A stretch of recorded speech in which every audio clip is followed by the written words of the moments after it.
Hello students, this is Neelam. Dear student, आज के topic में हम कवर करने वाले हैं, आज की इस वीडियो में हम कवर करने वाले हैं how the state government work. Okay, ये चैप्टर है हमारा क्लास 7 से, चैप्टर नंबर 3 है सिविक्स की बुक से, जिसमें हम how the state government works के बारे में, मतलब जो स्टेट गवर्नमेंट होती है वो क्या क्या काम करती है और कैसे काम करती है, इसके बारे में हम देख रहे हैं। इस चैप्टर से रिलेटेड हम अपनी 2 वीडियो बना चुके हैं। ये हमारी वीडियो का 3rd पार्ट होगा, जिसमें हम इस चैप्टर से रिलेटेड कुछ इंपॉर्टेंट बातों को डिस्कस करेंगे। इससे पहले जो 2 पार्ट हुए थे उनका रिव्यू लेते हुए आज के पार्ट को हम अपनी वीडियो में इंक्लूड करेंगे।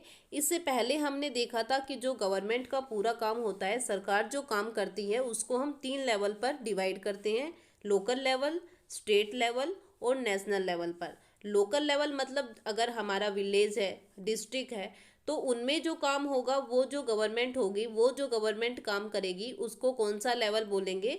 Local level government. अगर एक स्टेट के बारे में कोई काम करना है, एक स्टेट में पूरे स्टेट को फोकस रखते हुए कोई डिसीजन, कोई काम करना है, तो वो कौन सी गवर्नमेंट करेगी? State government. अगर एक नेशनल मतलब पूरी कंट्री के बारे में कोई डिसीजन लेना है, पूरी कंट्री में अगर कोई प्रॉब्लम है उसके बारे में कोई डिसीजन लेना है, पूरी कंट्री पर फोकस करना है, तो उसके लिए कौन सी गवर्नमेंट होगी? National government. और नेशनल गवर्नमेंट को हम, और दूसरा नाम क्या होता है? Central government. ओके, तो अभी इस चैप्टर में हम किसके बारे में पढ़ रहे हैं? स्टेट गवर्नमेंट के बारे में, कि जो स्टेट गवर्नमेंट होती है वो कैसे काम करती है। तो हमने देखा था स्टेट गवर्नमेंट जो होती है वो एमएलए, ठीक है, जितना भी काम होता है वो एमएलए और मिनिस्टर आपस में मिलकर करते हैं। MLA stand for member of legislative assembly, मतलब जो हर स्टेट में एक लेजिस्लेटिव असेंबली होती है जो ये देखती है कि स्टेट में क्या करना है, कैसे करना है, कब करना है। तो ये जो भी डिसीजन होंगे वो स्टेट असेंबली लेगी। और उस स्टेट असेंबली में क्या क्या, कौन कौन होंगे? एमएलए और मिनिस्टर होंगे, और इनकी रिस्पॉन्सिबिलिटी होगी कि कैसे गवर्नमेंट को चलाना है। ओके, तो जो स्टेट गवर्नमेंट होगी उसमें कौन इंक्लूड होंगे? एमएलए और मिनिस्टर्स। इनकी रिस्पॉन्सिबिलिटी होगी कि एक स्टेट में कैसे काम करना है, कैसे वहाँ पर जो प्रॉब्लम है उनको सोल्व करना है। तो सबसे पहले हमारे पास आता है एमएलए। तो एमएलए कौन होता है? Member of legislative assembly. Okay, MLA को हम क्या बोलते हैं? Member of legislative assembly are elected by the people. जो उस एरिया के पीपल होंगे वो सिलेक्ट करेंगे कि हमारा एमएलए कौन होगा, और जैसे ही एमएलए बन जाएगा तो वो क्या बनाएगा? फिर गवर्नमेंट बनाएगा। गवर्नमेंट बनाएगा एमएलए। और जो एमएलए होगा, मतलब हमने देखा कि जो पीपल, अब ये तो होगा नहीं कि पूरे स्टेट एक पूरा स्टेट हम लेके चलते हैं और पूरे स्टेट का एक ही एमएलए होगा, ऐसा पॉसिबल नहीं है। ओके, इसके लिए हम क्या करते हैं कि पूरे स्टेट को छोटी छोटी कॉन्स्टिट्यूएंसी में डिवाइड कर देते हैं। किस में डिवाइड कर देते हैं? छोटी छोटी कॉन्स्टिट्यूएंसी में। और वो कॉन्स्टिट्यूएंसी डिसाइड करती है, उन कॉन्स्टिट्यूएंसी से हम सिलेक्ट करते हैं एक एमएलए को। जैसे हमने क्या किया कि एक स्टेट को हमने 70 कॉन्स्टिट्यूएंसी में डिवाइड कर दिया, मतलब एक पूरे स्टेट को हमने 70 छोटे छोटे पार्ट में डिवाइड कर दिया। और जो ये 70 पार्ट बनाएंगे, इनका क्राइटेरिया पहले से डिसाइडेड होता है। जैसे मान लो कि एक कॉन्स्टिट्यूएंसी में कितने पर्सन आएंगे? 10,000 लोग आएंगे। ओके, दूसरी में फिर अलग से 10,000 आएंगे। ऐसे करके हमने क्या किया कि अलग अलग कॉन्स्टिट्यूएंसी बना दी, और इन 10,000 में से, मतलब एक कॉन्स्टिट्यूएंसी से हम एक एमएलए को सिलेक्ट करेंगे। समझ आ गया? एक कॉन्स्टिट्यूएंसी से एक एमएलए को सिलेक्ट करेंगे। ऐसे ही अलग अलग कॉन्स्टिट्यूएंसी से हम एक एक ही एमएलए को सिलेक्ट करेंगे। ऐसा कभी नहीं होगा कि एक कॉन्स्टिट्यूएंसी से तो हमने एक भी एमएलए सिलेक्ट नहीं किया और दूसरी कॉन्स्टिट्यूएंसी से हमने 2 या 3 कर लिए। तो ऐसा पॉसिबल नहीं है। एक कॉन्स्टिट्यूएंसी से एक एमएलए आना जरूरी है, और ये होगा, ठीक है।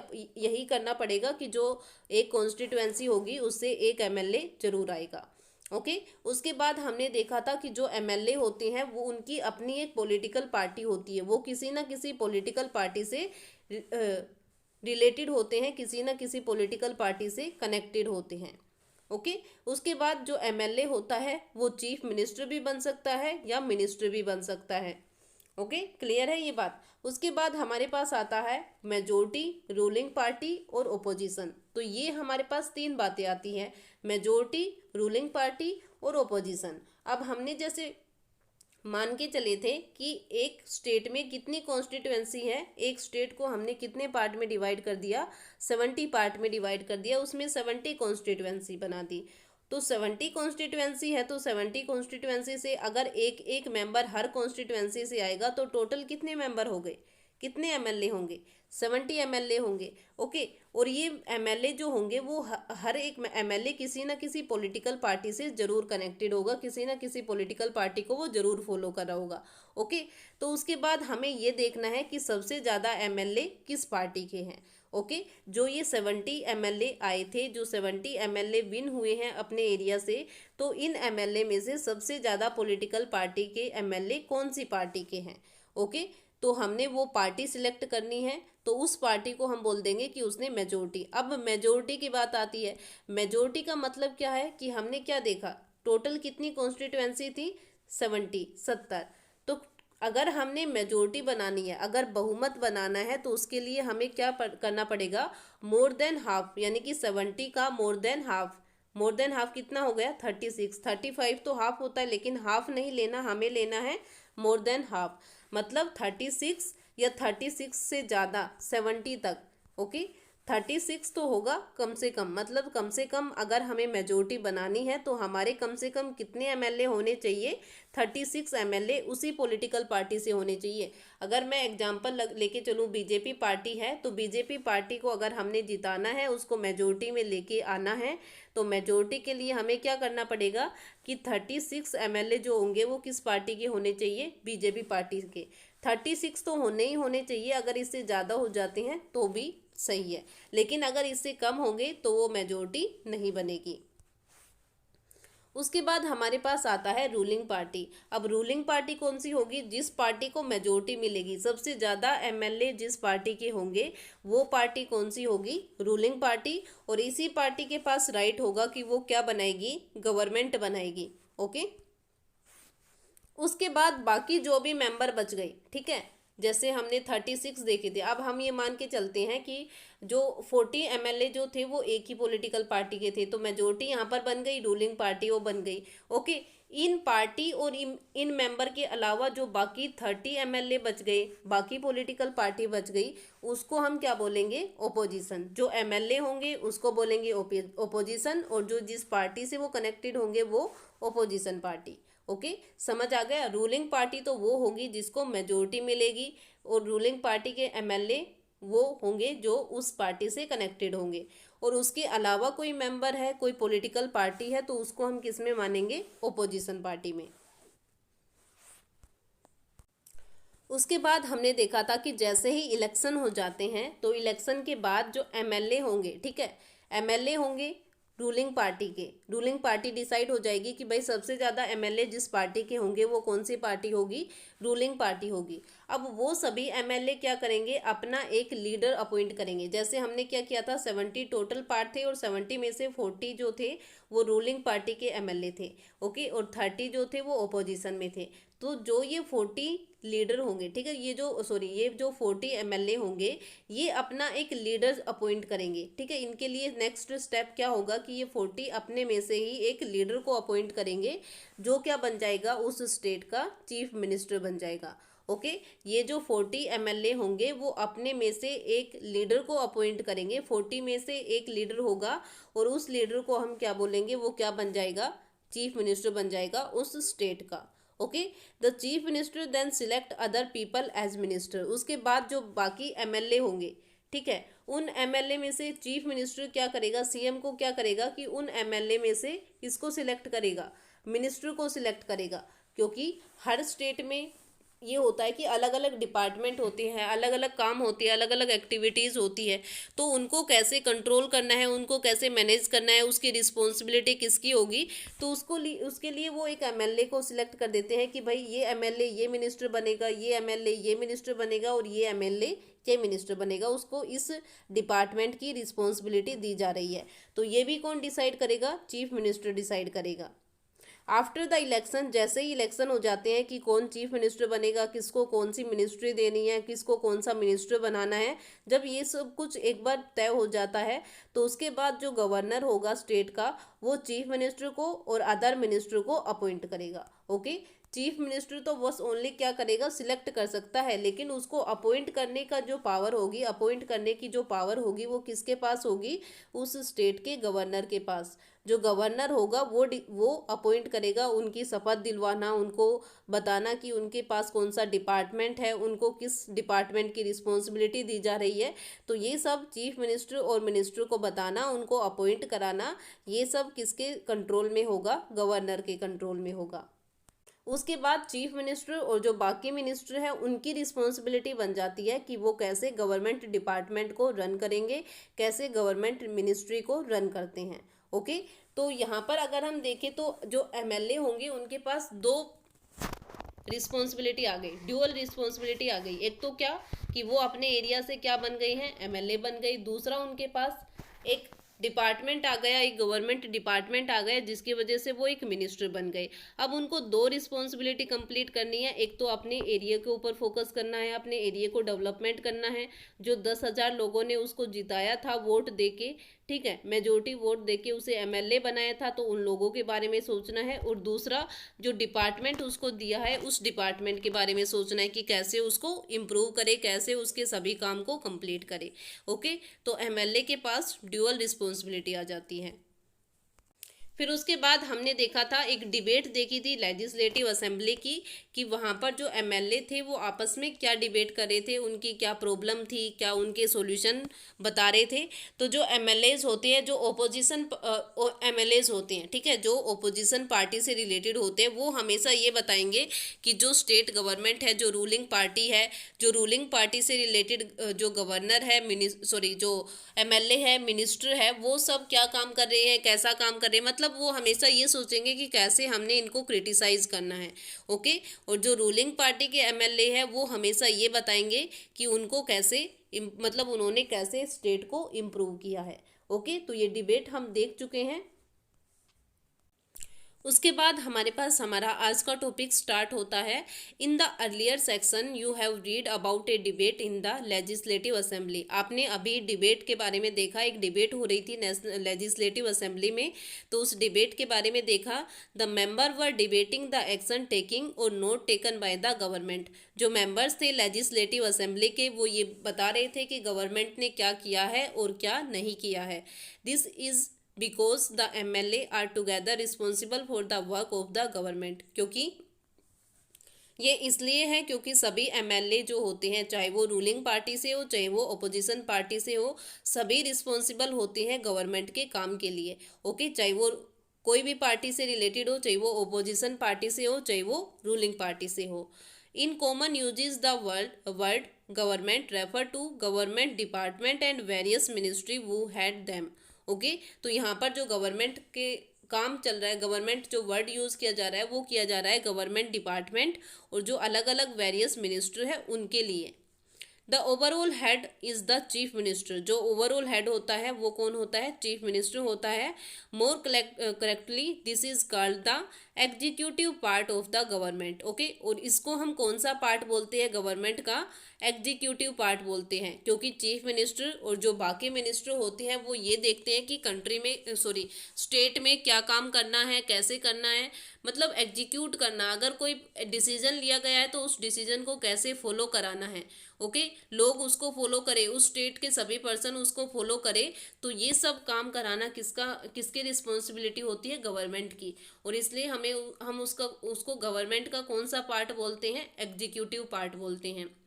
ऑल द एमएलए वो gather together in the legislative assembly are called the legislature. सभी एमएलए जब लेजिस्लेटिव असेंबली में एक साथ बैठते हैं तो उसको हम क्या बोलते हैं, लेजिस्लेचर बोलते हैं। They are the one who authorize and supervise their work. और एक पर्सन वो होता है जो उनको ऑथोराइज करेगा, उनके जो जितने भी काम है उसको सुपरवाइज करेगा।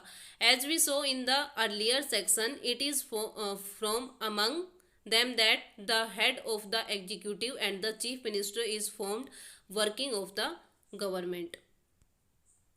और जो अभी तक हमने देखा उन सब से हमें पता चलता है कि जो एक स्टेट गवर्नमेंट के एग्जीक्यूटिव पार्ट होता है उसमें हेड कौन होता है, चीफ मिनिस्टर हेड होता है। ठीक है, चीफ मिनिस्टर अलग अलग मिनिस्टर को अपॉइंट करता है अलग अलग डिपार्टमेंट के लिए, और वो सभी मिनिस्टर रिस्पॉन्सिबल होते हैं चीफ मिनिस्टर के लिए। ओके, चीफ मिनिस्टर उनसे कभी भी उनसे डिपार्टमेंट से रिलेटेड कोई भी क्वेश्चन पूछ सकते हैं और मिनिस्टर उनको आंसर देंगे। उसके बाद हमारे पास आता है वर्किंग ऑफ गवर्नमेंट, की गवर्नमेंट जो होती है वो वर्क कैसे करती है, वर्किंग ऑफ गवर्नमेंट के बारे में। The legislative assembly is not the only place where opinion are expressed about the work of the government and action is demanded. Okay, तो यहाँ पर ये बताया गया है कि ओनली लेजिस्लेटिव असेंबली ही नहीं है जहाँ पर बस ओनली गवर्नमेंट के काम के बारे में हमें पता चले। You will find newspaper, TV channel and other organisation regularly talking about the government. Legislative assembly के अलावा और भी जगह है जहाँ से हमें पता चलता है गवर्नमेंट कैसे काम करती है। जैसे न्यूज़पेपर में हम देखते हैं कि गवर्नमेंट ने क्या किया क्या नहीं किया, टीवी चैनल पर पता चल जाता है, या जो ऑर्गेनाइजेशन होते हैं जो हमेशा गवर्नमेंट के बारे में बातें करते ही रहते हैं, तो उनसे भी हमें पता चल जाता है कि गवर्नमेंट क्या कर रही है और क्या नहीं कर रही। In a democracy there are various way through which people express their views and also take action. Okay, तो एक डेमोक्रेसी में, एक डेमोक्रेटिक कंट्री में तो काफ़ी ऐसी बातें होती है, काफ़ी ऐसे मेथड है जिसके अकॉर्डिंग जो पर्सन है वो अपने व्यूज़ को, जो उन्होंने एक्शन लिया है वो सब बता सकते हैं, और उसके लिए वो फ्री भी है। Soon after the discussion in the assembly, there was a press conference organized by the health minister। तो जो अभी हमने लेजिस्लेटिव असेंबली में जो एमएलए आपस में डिस्कशन कर रहे थे, ठीक है, हमने 6 एमएलए के बारे में देखा। वो एमएलए आपस में बता रहे हैं कि उनकी जो कॉन्स्टिट्यूएंसी है उनमें क्या प्रॉब्लम है। तो उसके बाद वो बता रहे हैं कि हमारी असेंबली जो है उसमें कुछ जैसे ही वो असेंबली ख़त्म होती है उसके बाद एक प्रेस कॉन्फ्रेंस होती है, और उस प्रेस कॉन्फ्रेंस में क्या होता है, कौन प्रेस कॉन्फ्रेंस ऑर्गेनाइज करता है, health minister. Large number of people from different newspaper were present. Press conference में क्या होता है कि प्रेस कॉन्फ्रेंस जो आपने वर्ड यहाँ पर देख रहे हो, इसका मतलब क्या होता है, इसका मतलब होता है कि अलग अलग जो डिफरेंट न्यूज़पेपर होते हैं या जो न्यूज़ चैनल होते हैं उनसे रिलेटेड जो भी उनके फॉलोवर होते हैं, जो भी उनके एम्प्लॉय होते हैं, वो सब वहाँ पर प्रेजेंट होते हैं। The minister and same government official were also present. और जो मिनिस्टर या जो गवर्नमेंट ऑफिशियल होते हैं उस काम से रिलेटेड, उस डिपार्टमेंट से रिलेटेड, वो भी प्रेजेंट होते हैं। The minister explain the step that the government has taken. और वहाँ पर मिनिस्टर उन न्यूज़पेपर वाले लोगों को, जो चैनल, टीवी चैनल वाले होते हैं, उनको बताते हैं कि गवर्नमेंट ने क्या स्टेप लिया है और क्या स्टेप नहीं लिया है। Reporter asked many question in this meeting. जो रिपोर्टर होते हैं वो काफ़ी क्वेश्चन पूछते हैं इस प्रेस कॉन्फ्रेंस में। These discussion were then reported in different newspaper. और जो भी डिस्कशन होता है वो सब अलग अलग न्यूज़पेपर में छपता है। ओके, और जो एक प्रॉब्लम आई थी कि जो पातालपुरम के एमएलए थे, उन्होंने बताया कि उनकी जो कॉन्स्टिट्यूएंसी है उसमें कुछ लोगों की डेथ हो गई है, क्योंकि उनकी जो वाटर फैसिलिटी है वो उन्हें नहीं मिल रही है, सैनिटेशन प्रॉब्लम उनको हो रही है। तो इस वजह से पातालपुरम डिस्ट्रिक्ट जो है वहाँ पर कंडीशन ख़राब है। तो इसलिए चीफ मिनिस्टर कुछ दिनों बाद, चीफ मिनिस्टर और जो हेल्थ मिनिस्टर है वो वहाँ पर जाते हैं। वहाँ पर जो फैमिली जिन्होंने अपने रिलेटिव को लॉस्ट किया था, खोया था, उनसे बात करते हैं और हॉस्पिटल में भी जाते हैं। और गवर्नमेंट वहाँ पर उन पर्सन के लिए जिन्होंने अपनी फैमिली के रिलेटिव को खोया है, लॉस्ट किया है, उनके लिए कंपनसेशन भी अनाउंस करती है कि उनको कुछ पैसे भी दिए जाएंगे। The chief minister also said that he thought the problem was not only one of sanitation but also of a lack of clean drinking water। और चीफ मिनिस्टर वहाँ पर बोलते हैं कि ये प्रॉब्लम ओनली सैनिटेशन की नहीं है, बल्कि वहाँ पर अच्छा पीने के लायक पानी भी नहीं है, उसकी वजह से भी ये प्रॉब्लम राइज हुई है। He said that a high level inquiry committee will be asked to look into the need of the district to provide sanitation facility and would request the Ministry for Public Work to take care of all need of proper water supply in the region। और इसके लिए जो chief minister है वो एक high level inquiry committee बनाते हैं, उनसे पूछते हैं कि और उनको बताते हैं कि उस एरिया में, ठीक है, पातालपुरम जो डिस्ट्रिक्ट है वहाँ पर सैनिटेशन से रिलेटेड सभी फैसिलिटी प्रोवाइड की जाए। और वहाँ पर जो पब्लिक वर्क से रिलेटेड मिनिस्टर है उनको भी बताया गया कि वो वाटर सप्लाई से रिलेटेड जो प्रॉब्लम है उसको सोल्व करें और अपने एरिया में वाटर सप्लाई एक प्रॉपर वे में कराएं। ओके, तो ऐसे करके जो चीफ मिनिस्टर और जो हेल्थ मिनिस्टर थे उन्होंने पहले प्रॉब्लम को सुना, क्योंकि जो मिनिस्टर थे उनको तो पता ही नहीं होता कि क्या प्रॉब्लम है, कैसे प्रॉब्लम है। जब तक उनके पास कोई प्रॉब्लम जाएगी नहीं, जब तक हम उनको अपनी प्रॉब्लम बताएंगे नहीं, तो उनको कैसे पता चलेगा कि हमें कोई प्रॉब्लम है या नहीं है। ठीक है, तो जो एमएलए है उसने बताया कि हमारे गांव में, हमारे डिस्ट्रिक्ट में ये प्रॉब्लम है, और उसके बाद फिर गवर्नमेंट ने उसके लिए स्टेप भी लिया। इसलिए अगर हमें कोई प्रॉब्लम है तो हमारी रिस्पॉन्सिबिलिटी है कि पहले हम गवर्नमेंट को बताएं कि हमें क्या प्रॉब्लम है, उसके बाद ही तो गवर्नमेंट उसके लिए कोई स्टेप ले सकती है। ठीक है, तो जैसे पातालपुरम के एमएलए ने किया कि वो वहाँ के लोगों के बारे में जो प्रॉब्लम थी वो उसको उन्होंने लेजिस्लेटिव असेंबली में रखा। चीफ मिनिस्टर और जो बाकी हेल्थ मिनिस्टर थे उन्होंने इस बात को फोकस किया, वहाँ पर गांव में विजिट किया और देखा कि हाँ रियल में ये प्रॉब्लम है, और उसके लिए उन्होंने स्टेप भी लिया। तो जब तक गवर्नमेंट को हम अपनी प्रॉब्लम नहीं बताएंगे तब तक गवर्नमेंट कोई भी स्टेप नहीं लेगी। As you saw above, the people in power like the chief minister and minister have to take action. Okay, तो जो ministers होते हैं उनके पास पावर होती है एक्शन लेने की। They do so through various department like the public work department, the agriculture department, health department, education department and so on. ठीक है, तो मिनिस्टर जो होते हैं वो अलग अलग लेवल पर अलग अलग डिपार्टमेंट के मिनिस्टर होते हैं, जैसे पब्लिक वर्क डिपार्टमेंट हो गया, एग्रीकल्चर डिपार्टमेंट हो गया, हेल्थ डिपार्टमेंट हो गया, एजुकेशन डिपार्टमेंट हो गया। ऐसे ही काफ़ी डिपार्टमेंट होते हैं जिसमें अलग अलग मिनिस्टर होते हैं और वो उसको चलाते भी हैं। They also have the answer question that are asked in the legislative assembly, और उन मिनिस्टर की रिस्पॉन्सिबिलिटी भी है कि उनसे जो क्वेश्चन पूछे जा रहे हैं लेजिस्लेटिव असेंबली में वो उसको आंसर करे, उनके बारे में आंसर दे। And convince people asking the question that proper step are been taken, और लोगों को बताए कि जो क्वेश्चन उन्होंने लिए हैं, जो क्वेश्चन उनसे पूछे जा रहे हैं, तो उसके लिए वो प्रॉपर स्टेप भी लेंगे या ले रहे हैं। तो इसके बारे में लेजिस्लेटिव असेंबली में वो मिनिस्टर आंसरेबल होंगे। At the same time newspaper and the media widely discuss the issue and the government had to respond, for example by holding the press conference. Okay, और जो भी मतलब इसी सेम टाइम पर newspaper और जो media वाले होते हैं वो भी इस इशू पर डिस्कस करते हैं और गवर्नमेंट को बताते हैं। ओके, ताकि गवर्नमेंट उसके लिए कोई स्टेप ले सके और वो लोगों के फेवर में रहे, जैसे प्रेस कॉन्फ्रेंस के बारे में हमने अभी देखा एग्जाम्पल में। नेक्स्ट हमारे पास आता है the government can also decide to make new laws for the state regarding sanitation and health facility, और गवर्नमेंट ने फिर डिसाइड किया कि वो कुछ और लॉज बनाएगी सैनिटेशन और हेल्थ फैसिलिटीज से related. For example, it may make it compulsory for municipal corporation to ensure that there are adequate toilet in every urban area. For example, जैसे वो कंपल्सरी कर दे कि जो म्यूनसिपल कॉरपोरेशन है वो ये इंश्योर करे कि हर अर्बन एरिया में एडिक्वेट टॉयलेट्स होने चाहिए।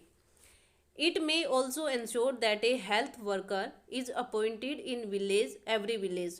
हर विलेज में एक हेल्थ वर्कर अपॉइंट किया जाए। This act of making law on certain issue is done in the legislative assembly of each state, और हर स्टेट की लेजिस्लेटिव असेंबली में इस टाइप के लॉज बनने भी चाहिए ताकि वहाँ की उस स्टेट की कंडीशन और ज़्यादा बेटर हो सके। The various government department then implement these laws, और जो अलग अलग डिपार्टमेंट होंगे और जिस भी डिपार्टमेंट से रिलेटेड वो लॉज होंगे वो उनको इम्प्लीमेंट भी करेंगे, उनको बताएंगे भी, फॉलो भी कराएंगे। Laws for the entire country are made in the parliament. अगर बात करें किसी स्टेट की तो वो बनेंगे लेजिस्लेटिव असेंबली में। अगर बात करें ऐसे लॉज, ऐसे रूल्स जो पूरी कंट्री के लिए फॉलो होने हैं, जो पूरी एंटायर कंट्री में फॉलो होने हैं, तो वो कहाँ पर बनेंगे? पार्लियामेंट में। तो पार्लियामेंट के बारे में हम अगले नेक्स्ट 8th क्लास में देखेंगे। अभी हमारे पास ओनली हमारी स्टेट गवर्नमेंट का पार्ट है जो लेजिस्लेटिव असेंबली में आता है। In a democracy it is the people who elect their representative as member of the legislative assembly. And thus it is the people who have to maintain main authority. Okay, तो एक democratic country जो होती है वहाँ पर people अपने representative को elect करते हैं और उन रिप्रेजेंटेटिव को हम क्या बोलते हैं, एमएलए। ओके, ये हम बात कर रहे हैं एक स्टेट लेवल की। जब हम एक स्टेट लेवल पर वर्क करते हैं, एक स्टेट लेवल के बारे में देखते हैं, तो हम बात करेंगे तो वो पर्सन होंगे एमएलए। वो मेंबर जो हम इलेक्ट करेंगे वो होंगे, जो रिप्रेजेंटेटिव हमारे होंगे वो होगा एमएलए। ओके, और लोग ही उसको मेन अथॉरिटी में मानते हैं कि ये इनके पास ही अथॉरिटी होगी हमारे एरिया से related. The ruling party member then form the government and some member are appointed ministers. Okay, तो वो जो रूलिंग पार्टी होगी उस वही गवर्नमेंट बनाएगी और उसी में से कुछ मेंबर को मिनिस्टर भी अपॉइंट किया जाएगा। The minister are in charge of various department of the government such as health in the above example. Okay, और वही मिनिस्टर क्या होंगे कि अलग अलग डिपार्टमेंट के जो अलग अलग डिपार्टमेंट होते हैं उनके हेड होंगे और उससे रिलेटेड उनको गवर्न करना, उनको कंट्रोल करना, वो सब उन्हीं के कंट्रोल में होगा और उसके लिए वो रिस्पॉन्सिबल भी होंगे। ओके, जैसे हमने देखा था कि हेल्थ डिपार्टमेंट से रिलेटेड कौन सा मिनिस्टर है, हेल्थ मिनिस्टर। ओके, ऐसे ही अलग अलग डिपार्टमेंट्स होते हैं और अलग अलग डिपार्टमेंट्स के अलग अलग मिनिस्टर भी होते हैं और वो सभी लेजिस्लेटिव असेंबली में रिस्पॉन्सिबल भी होते हैं अपने डिपार्टमेंट के लिए। तो ये था हमारे पास हमारा आज का टॉपिक, जिसमें हमने वर्किंग ऑफ गवर्नमेंट के बारे में देखा है कि एक गवर्नमेंट या जो स्टेट गवर्नमेंट होती है वो कैसे काम करती है, कौन काम करते हैं, कौन रिस्पॉन्सिबल होते हैं, क्या क्या डिपार्टमेंट होते हैं, उन डिपार्टमेंट के मिनिस्टर को कैसे अपॉइंट किया जाता है, कौन उनको अपॉइंट करता है। ठीक है, तो इन सब के बारे में हमने अपनी वीडियो के इस पार्ट में कवर किया है। तो एक बार हम दोबारा से देख लेते हैं कि एमएलएस जो होते हैं वो क्या करते हैं कि लेजिस्लेटिव असेंबली में सभी एमएलए एक साथ बैठते हैं और स्टेट में जो भी प्रॉब्लम्स होती है, जो भी इश्यूज होते हैं उनके बारे में डिस्कशन करते हैं। और जो रूलिंग पार्टी के एमएलए, ओपोजिशन पार्टी के एमएलए, वो सभी एक दूसरे को बताते हैं कि गवर्नमेंट कैसे काम कर रही है, कौन कौन से स्टेप ले रही है, कौन कौन से काम नहीं कर रही है। ओके, वर्किंग ऑफ गवर्नमेंट के बारे में हमने देखा कि लेजिस्लेटिव असेंबली में क्या होता है कि सभी एमएलए अपने बारे में, अपने ओपिनियन के बारे में गवर्नमेंट को बताते हैं, क्योंकि वो रिस्पॉन्सिबल होते हैं। अगर बात करें स्टेट गवर्नमेंट की तो वहाँ पर ओनली रूलिंग पार्टी के एमएलए को इंक्लूड नहीं करेंगे। गवर्नमेंट तो जो ओपोजिशन पार्टी के एमएलए है उनमें भी आती है। ओके, वो भी रिस्पॉन्सिबल होते हैं। ठीक है, और न्यूज़पेपर, टीवी चैनल ये सब भी बताते रहते हैं गवर्नमेंट के बारे में कि गवर्नमेंट क्या काम कर रही है और क्या काम नहीं कर रही है। एक तो हमें लेजिस्लेटिव असेंबली से पता चल जाता है, दूसरा हमें न्यूज़पेपर, टीवी चैनल या जो ऑर्गेनाइजेशन होते हैं जो गवर्नमेंट के लिए काम करते हैं वो हमें बताते रहते हैं कि गवर्नमेंट क्या कर रही है और क्या नहीं कर रही है। ओके, प्रेस कॉन्फ्रेंस के बारे में हमने देखा कि प्रेस कॉन्फ्रेंस क्या होती है, जिसमें large number of people from different newspaper are present. अलग अलग न्यूज़पेपर, अलग अलग न्यूज़ चैनल के जो रिपोर्टर होते हैं वो प्रेस कॉन्फ्रेंस की मीटिंग में इंक्लूड होते हैं। मिनिस्टर और जो गवर्नमेंट ऑफिशियल होते हैं, गवर्नमेंट के ऑफिशियल होते हैं, वो भी प्रेजेंट होते हैं। मिनिस्टर बताते हैं कि उनकी गवर्नमेंट ने क्या स्टेप लिए हैं, क्या इश्यू थे, क्या प्रॉब्लम थी और उनके सॉल्यूशन क्या निकाले हैं। रिपोर्टर क्वेश्चन पूछते हैं और उसके बाद जो भी रिपोर्ट होती है उसको न्यूज़पेपर में प्रिंट करते हैं। ओके, और इससे जो गवर्नमेंट है उसको पता चलता है कि उसके एरिया में, उसके जो स्टेट गवर्नमेंट जो होती है उसको पता चलता है कि उसके एरिया में क्या प्रॉब्लम है। उसके लिए वो अपनी उस एरिया के, उस पर्टिकुलर एरिया को विजिट भी कर सकते हैं। वहाँ पर अगर लोगों को कोई ज़्यादा ही प्रॉब्लम हुई है तो उसके लिए कंपनसेशन भी वो दे सकते हैं। चीफ मिनिस्टर जो होता है वो अलग अलग मिनिस्टर को अपॉइंट करता है जो अलग अलग डिपार्टमेंट को कंट्रोल करेंगे, जैसे public work department, agriculture department, health department, education department and so on.